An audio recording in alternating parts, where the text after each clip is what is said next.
যেন ভুল পথে থাকি, জাহান্নামে যাইতাম, আমাদেরকে বুঝাইয়া দাও। আমরা মেনে নিব 100%, কেন আমরা জাহান্নামের পথে যাইতাম? তোমরা তো ইসলামের জন্য শহীদ হইতেছ, আমাদেরকে গালাগালি করতেছ ইসলামের মহব্বতে। কিসের মহব্বতে? তোমরা ভাবতেছো আমরা নাস্তিক হইয়া গেছি, তোমরা ভাবতেছো আমরা ওয়াজ মাহফিলে যাইয়া হাজার হাজার মানুষের ঈমান নষ্ট করতেছি।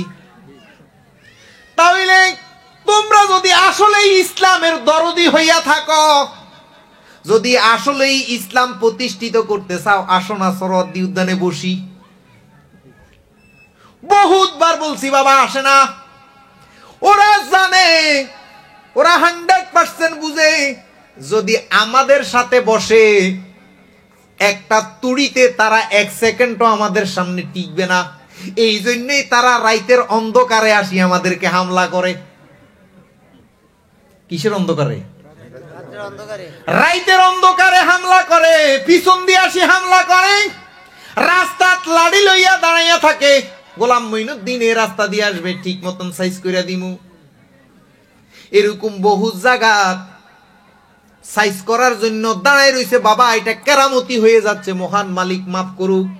বুঝানোর জন্য, আপনাদের ঈমানটা তাজা করার জন্য বলতেছি, খোদার কসম। তাইলে আল্লাহ যে কোরআনের মধ্যে বলছে, খতামাল্লাহু আলা কুলুবিহিম ওয়া আলা সামঈহিম ওয়া আলা আবসারিহিম গিশাওয়া। জোরে কোন আলহামদুলিল্লাহ। আল্লাহ বলছে তাদের অন্তরে মোহর মেরে দিয়েছি, তাদের কানে সীসা ঢেলে দিয়েছি, তাদের চোখে পর্দা দিয়ে দিয়েছি। তারা দেখিয়া দেখবে না, তারা শুনিয়া শুনবে না, তাদের অন্তরে মোহর মেরে দিয়েছি। তারা মা বুঝবে না, ভাই বুঝবে না, দাদা বুঝবে না।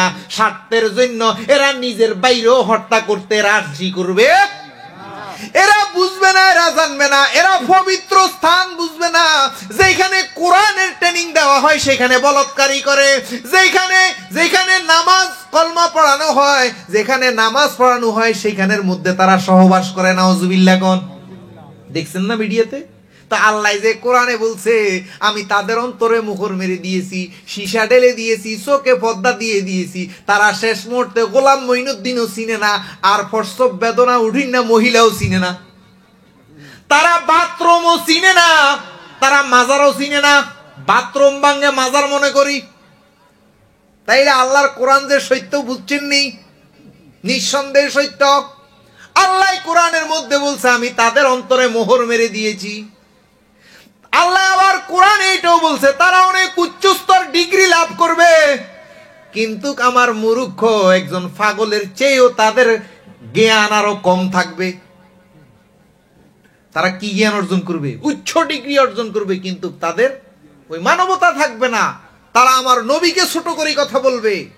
এরা দান্তাবাজি করতে করতে অর্থের জন্য, ক্ষমতার জন্য এত পাগল হবে, এরা আপন ভাইকেও চিনবে না। প্রমাণ আছে না নাই? বহুত। আর বাবা, তাইলে মূলত আল্লাহ কোরআনে যে কয় পর্দা দিয়ে দিয়েছি, এই যে প্রমাণ। তাই বাবা, আল্লাহর নিশ্চয় কোনো কাজ এখনো বেঁচে আছে। আল্লাহ আমি গোলাম মঈনুদ্দিন রে দিয়া আরো মনে হয় কিছু করাইবো, এই জন্য এখন পর্যন্ত বাঁচাই রাখছে। না হইলে 25শে সেপ্টেম্বর ওই দিনে আমার শেষ করে আলায়। আমি সামনে, কিন্তু আমার দেখে না। আমার বাড়িঘর, আমার ফ্যান, লাইট, বাথরুমের বদনা সব খুললে নিয়ে যাইতেছে। 5000 আসছে। কয় হাজার? কিও? কিন্তু আমরা অসংখ্য বার বলতেছি, আসো বসো। কেন আমরা জাহান্নামে যাইতাম? টাকা দিমু, পয়সা দিমু, ফতবাড়া দিমু, আসো বুঝাইয়া দাও।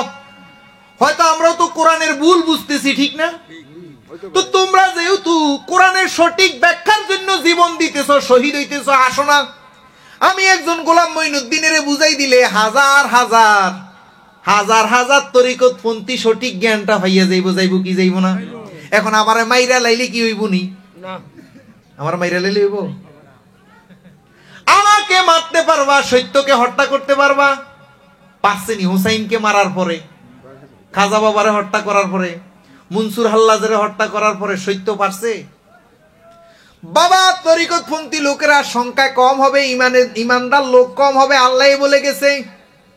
তার প্রমাণ হলো 22,000 ছিল, ইয়াজিদের দলে আর হুসাইনের দলে ছিল কয়জন? এই 72 জনেরও তো হত্যা করছে, আর কেউ আসেনি। তারপরও তো সত্যটা আছে, আছে না নাই? না হুসাইনের নাম মুছে গেছে, আছে না নাই? ও বাবা, এই জন্য তরিকার পথে যত অগ্রসর হইবা ততই তোমার সর্বপ্রথম তোমার পাড়া প্রতিবেশী, তোমার আত্মীয় স্বজন, মানে যেটাকে রক্তীয়, এরা তোমার শত্রু হবে। যেমন আমার প্রধান শত্রু হইল আমার চাচা আবু জাহেল কামাল, আমার আপন চাচা, প্রধান শত্রু আমার। সে আমার জায়গা, আমার দলিল, আমার সব, আমার রেস্টুরি, আমার আব্বার কবর, ভাইয়ের কবর আছে। তো হে কয়, হে কয় হ্যাঁ, এখানে কি বুঝাইবেন? তাই বাবা, আগে প্রধান শত্রুই হইব আপনার ঘরের লোক। হয়তো স্ত্রীরে লাগাই দিব, হয়তো বড় সন্তানের লাগাই দিবে। এই যে আজকে খবর পাইলাম ফিরে বাড়ির থেকে বাইর করে দিছে, অথচ গত উরুসে খেলাপথ দিছে। তাইলে প্রথম সন্তানে ফুত। আর আল্লাহ সূরা ইমরানের মধ্যে বলে, যখনই তুমি ঈমান আনবা, যখনই তুমি কোন মুর্শিদের হাতে হাত দিয়া বায়াত গ্রহণ করবা, তখনই তোমাকে পুত্র দিয়া এবং কি ফল ফলাদি দিয়া, ফল ফলাদি না দিয়া, মরুভূমি দিয়া, খরা দিয়া, তাপ দিয়া, অসুখ দিয়া, যন্ত্রণা দিয়া আমি আল্লাহ পরীক্ষা করব।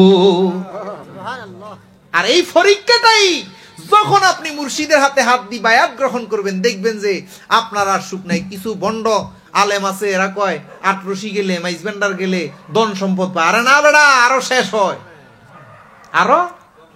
এই জন্য হাসান লিখছে, ওরে খাটি পীরের মুরিদ হইলে ওরে জমে তারে সালাম দেয়, জমে এই তালি দিল, তালি দাও, তালি দিলে না বুঝবো যে আমরা একটা দলের।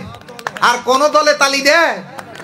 আর আমরা তালি দিই। আরে মিয়া, সূরা ইয়াসিনের 65 নম্বর আয়াতে আসছে, কাল কিয়ামত দিবসে আপনার এই মুখ বন্ধ থাকবে, এই হাত সাক্ষী দিবে, এই চোখ সাক্ষী দিবে, এই পাও সাক্ষী দিবে।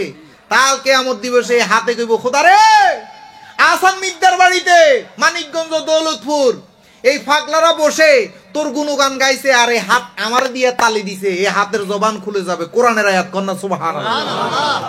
তাইলে আমাদের এই হাতের সাক্ষী দরকার আছে না নাই? তাইলে একটু তালে দিয়ে কন, ওরে খাটি পীরের মুরিদ হই আইরে জমে তারে, এ জমে তারে, এ থাকতে কেউ চিনে না রে, থাকতে কেউ চিনে না রে, চলে গেলে বুক বাসায় খাটি পীরের। আরে পরের চাইতে আপন রে যারা, ওরে বেশিরভাগ ওই দুশমন তারা, পরের চাইতে আপন। আরে বেশিরভাগ ওই দুশমন তারা, তারপরে তে আরা পারা, তারপরে তে দূরে বসে গীবত গায় খাটি পীরের মুরিদ। আরে জমে তারে সালাম দেয়, জমে তারে, এ থাকতে কেউ চিনে না রে, থাকতে কেউ চিনে না রে, চলে গেলে বুক বাসায় খাটি পীরের। ওরে খাটি পীরের মুরিদ রে যারা, ওরে মোল্লা মুন্সি ভয় পায় না তারা, খাটি পীরের মুরিদ।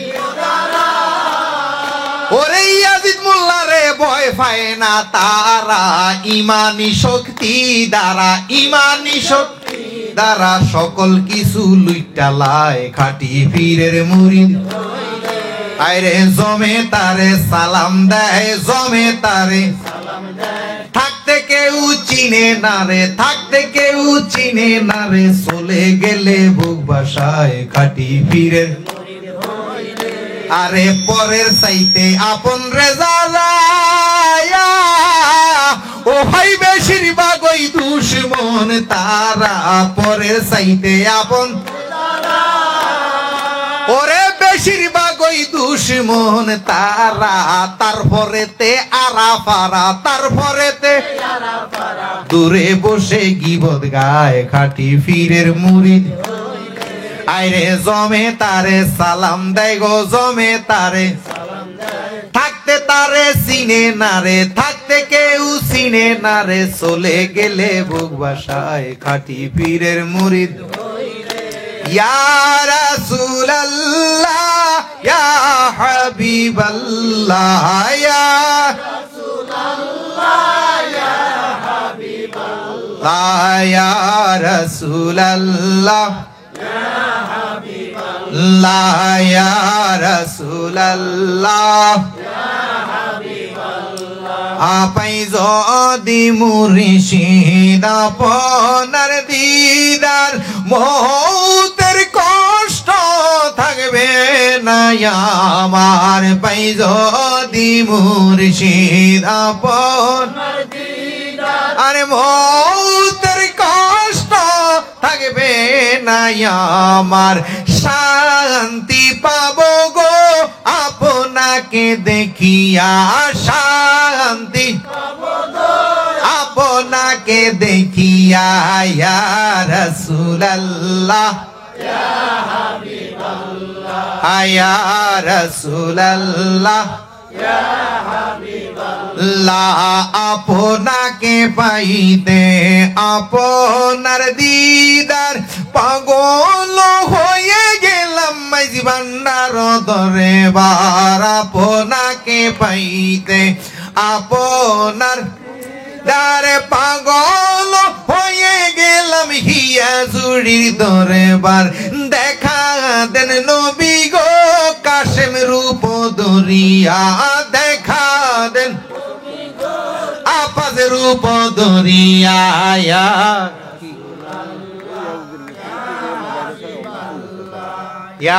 রাসূলুল্লাহ ইয়া হাবিবাল্লাহ ইয়া রাসূল ইয়া হাবিবাল্লাহ ইয়া রাসূলুল্লাহ ইয়া হাবিবাল্লাহ ইয়া রাসূলুল্লাহ ইয়া হাবিবাল্লাহ ইয়া রাসূলুল্লাহ ইয়া হাবিবাল্লাহ ইয়া রাসূলুল্লাহ ইয়া হাবিবাল্লাহ ইয়া রাসূলুল্লাহ ইয়া হাবিবাল্লাহ ইয়া রাসূলুল্লাহ ইয়া হাবিবাল্লাহ ইয়া রাসূলুল্লাহ ইয়া হাবিবাল্লাহ লা ইলাহা ইল্লাল্লাহ লা ইলাহা ইল্লাল্লাহ লা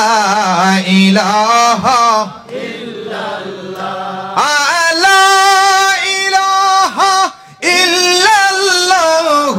লা ইলাহা ইল্লাল্লাহ লা ইলাহা ইল্লাল্লাহ লা ইলাহা ইল্লাল্লাহ লা ইলাহা আল্লাহ আদমে হাওয়া বানাইয়া আরে তার ভিতরে ঢুকিয়া আরে নিজে আল্লাহ প্রেমিক হইয়া নিজে আল্লাহ প্রেমিক হইয়া বলে ইয়া রাসূল আল্লাহ লা ইলাহা লা ইলাহা ইল্লাল্লাহ লা ইলাহা ইল্লাল্লাহ লা ইলাহা ইল্লাল্লাহ লা ইলাহা ইল্লাল্লাহ লা ইলাহা ইল্লাল্লাহ লা ইলাহা লা ইলাহা ইল্লাল্লাহু মুহাম্মাদুর রাসূল। তাইলে বাবা কে হিংসা করছে, কে ঘৃণা করছে, কে নবীরে ছোট করছে, কে বড় করছে আমরা দেখার বিষয়। যদি নবী সঠিক হইয়া থাকে, যদি ওলি আল্লাহ সঠিক হইয়া থাকে, বিচার হবেই। বাবা যারা ওলি আল্লাহর সাথে নবীর সাথে বেয়াদুফি করেছে বলেন তো তারা সুখে আছে? আসেনি কি? কোন ওলি কবর থেকে ওইটা যুদ্ধ করছিনি? নবী মক্কা মদিনার থেকে যুদ্ধ করছিনি? বাবারে যারা নবীর বিরুদ্ধে যাইব, যদি নবী সঠিক হইয়া থাকে বিচার একদিন হবে। সেই দেখবেন মরার সময় গু খাইয়া মরবে। কি খাইয়া মরবে? কেমনে জানেননি? বাবারে যারা নবী অলির সাথে বেয়াদবি করছে দেখবেন তাদের মরার সময় তারা মুখে খানা দিলে যায় না। তখন আজকে খাওয়াইছেন, একদিন 2 দিন পর্যন্ত খানা থাকে গালের ভিতর, দাঁতের ভিতর, এটা পৌঁছে যায়। 2 ঘন্টা খাবার যদি মুখে থাকে ওইটা পায়খানা হইয়া যায়। কি হইয়া যায়? তাইলে সে তো 2 দিন পরে যে খানা খাচ্ছে, তাইলে নিজের গু তো নিজেই খাচ্ছে। এবং কি যারা নবীর সাথে বেয়াদবি করছে বাজান, সে যত বড় আওলাদে হোক, সে কলমা পড়ি মরতে পারে নাই। বহুত আওলাদে রাসূল, বহুত আল্লামা, বহুত মুফতি শাইখুল হাদিস রে দেখছি হসপিটালের মধ্যে যাইয়া মরছে। হসপিটালে আইসিইউতে রাখছে। কিসে রাখছে? এই আইসিইউতে রাখার পরে কেমনে রাখে জানেন নি? একটা পাইপ ঢুকাই দিয়ে মোটা মুখ দিয়া। এখন মুখ দিয়া যদি পাইপ যদি থাকে, বাবা আর কলমা পড়ার সময় আসেনি, কলমা আর পড়তে পারেননি। এটা এইভাবে ফাঁস করতে থাকে, হাওয়া দে, এটার আইসিইউ বলে। কি বলে? তাইলে ফিরে যদি আইসিইউ যাইয়া মরে, ফিরে যদি হসপিটাল যাইয়া মরে, তাইলে বুঝা গেল এতদিন যা করছে সব বন্ডামি কইরেই মরছে।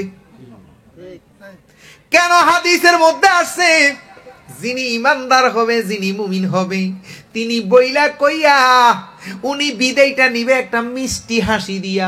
সুবহানাল্লাহ। কি হাসি দিয়া?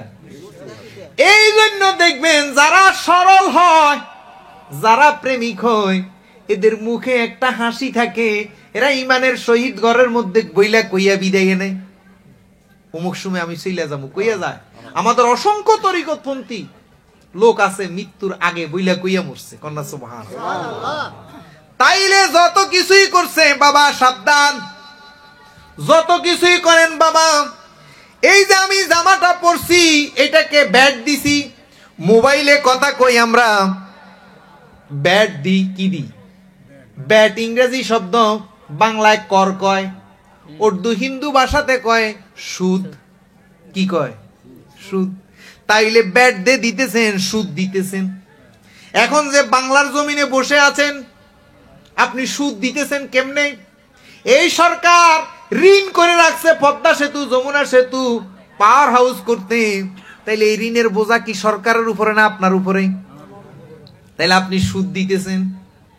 মসজিদে যাইয়া সেজদা দিতেছেন।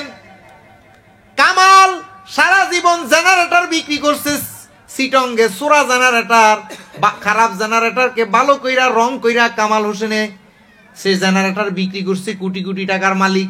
মসজিদে আইয়া 50 ব্যাগ সিমেন্ট দিয়া লাইছে, ওই সিমেন্ট দিয়া মসজিদ হইছে। তাইলে তার সুদের টাকা, ঘুষের টাকা। তাইলে সেজদা দিতেছেন সুদ ঘুষের উপরে। সেজদা দিতেছেন কিসের উপরে? সব বাদ দেন। আজকে সাউন্ড সিস্টেম আনছে, ভাড়া দিতে হবে, কালকে দিতে হবে, কি হবে না? তাইলে আসান মিদ্যা যে টাকা কামাইতে আছে, তার পোলা এখানে কি চাকরি করে? মাস্টার্সে পড়ে কি জানি চাকরি করে। তাইলে সেও সরকারকে ব্যাট দিতেছে, সুদ দিতেছে। তাইলে আলোচনাটা করতেছি সুদের উপরে। কিসের উপরে? তাইলে বাবা আমল এবাদত কবুল হইছে কিনা জানি না, হবে কিনা তাও জানি না। কেন? সুদের উপর বইসা আছি। সুদের উপর কথা কইয়া ব্যাট দিয়ে আমারকে ফোনে কথা বলছে শিয়াবুদ্দিনে। তাইলে শিয়াবুদ্দিন মসজিদের ইমাম, সে ফোনে কথা বলছে সুদ দিয়া, ব্যাট দিয়া, কর দিয়া। ওই কথার পরে আমি এখানে আসছি। তাইলে বাবা আমল এবাদত, নামাজ, রোজা, হজ, যাকাত কবুল হইছে কিনা জানি না। তবে যদি আফাজউদ্দিন দিদারপুরি রে যদি ভালোবাসি রে, যদি দয়াল নবী রে ভালোবাসি, যদি লালনের ভালোবাসি, যদি গৌসুল আজম মাইজ ভান্ডারী রে ভালোবাসি, কেন তারা কোনো রেজিস্ট্রেশন করে নাই? তারা কাউরে সুদ দেয় নাই। ওই যুগে সুদ ছিল না, দয়াল নবীর আমলেও সুদ ছিল না। এই ভালোবাসার কারণে আমি আপনি অন্তত পক্ষে দয়াল নবী গৌসুল আজম মাইজ ভান্ডারীর সাথে আমার আপনার হাসর নসর হবে। জোরে কোন সুবহানাল্লাহ। আর কোনো কিছু লাগবে? দাসের ভয় কি, ভয় কি, ভয় কি বলো না, দাসের ভয় কি, ভয় কি বলো না। আরে জীবনে মরণে আছেন কাশেম মাওলানা, আরে জীবনে মরণে আছেন দিদার মাওলানা। দাসের ভয় কি, ভয় কি, দাসের ভয় কি, ভয় কি, ভয় কি বলো না। দাসের ভয় কি, ভয় কি বলো না। এই কথাটাই সূরা ফুরকানের 25 নম্বর সূরার 27 নম্বর আয়াতে আমার আল্লাহ কয়, কাল কিয়ামত দিবসে মানুষ শুধু হাত কামড়াবে। সূরা ফুরকানের 27 নম্বর আয়াতে আমার আল্লাহ কয়, মানুষ শুধু হাত কামড়াবে। কেন আফাজউদ্দিনের সাথে, কেন গৌসুল আজম মাইজভান্ডারির সাথে, কেন কাশেম হিয়াজুরির সাথে, কেন বাবা শাহজালালের সাথে, কেন বাবা লালনের সাথে সম্পর্ক রাখে নাই, কেন রাসূলের সাথে, দয়াল নবীর সাথে কেন ভালোবাসা করে নাই? এই জন্য শুধু মানুষ হাত কামড়াবে। জোরে কোন আলহামদুলিল্লাহ। তাইলে টিকে থাকবে কি? কিচ্ছু থাকবে না, এই শুধু এই সম্পর্কটা, এই ভালোবাসার বন্ধনটাই টিকে থাকবে। এই যে আঁকড়িয়ে ধরছেন ওর কাউমা আর রকাইন, এই যে আল্লাহর রুজু, আল্লাহর ওলিদেরকে, আল্লাহর রুজু কি, আল্লাহর রশিটা কি? আল্লাহ কি আকাশ থেকে কোন রশি ফেলাইছে? আল্লাহর রশি হইল এই ওনার আব্বাজান শাহজাদা আফাজউদ্দিন দিদার ফুরি, এরপরে ওনার পীর আব্দুল আজিজ শিবপুরি, আব্দুল আজিজ শিবপুরির পীর আব্দুল গনি, আব্দুল গনির পীর গৌসুল আজম মাইজভান্ডারি, গৌসুল আজম মাইজভান্ডারির পীর আবু সালে লাহুরি, আবু সালে লাহুরি হইয়া খাজা বাবা হইয়া বড় পীর হইয়া দয়াল নবী হইয়া স্বয়ং আল্লাহ। জোরে কোন আলহামদুলিল্লাহ। তাইলে এইটাই হইল আল্লাহর রশি। আর আল্লাহ কোরআনের মধ্যে বলে, সিবগাতাল্লাহ ওয়া আহসানু বাবার ওর কাউমার রকাইন, আল্লাহর রুজুকে কি করো? আল্লাহ কোরআনের একটা আয়াত আছে, ওয়াতাসিমু বিহাবলিল্লাহি জামিআ ওয়ালা তাফাররাকু, তোমরা আল্লাহর রুজুকে কি করো? আঁকড়িয়ে ধরো। তাহলে আল্লাহর রুজু কি, আল্লাহর রশিটা কি? এই ওলি আল্লাহ গনে কন্যা আলহামদুলিল্লাহ। এই ওলি আল্লাহ হয়ে সিস্টেম হয়ে আপনি আমি সিস্টেম হয়ে যেতে হবে। তাই আর কিছু না, আমরা যারা এই ওলি আল্লাহর সন্ধান পেয়েছি, এই ওলি আল্লাহকে আবার ধর্ম ব্যবসায়ী না, আমাদের কিছু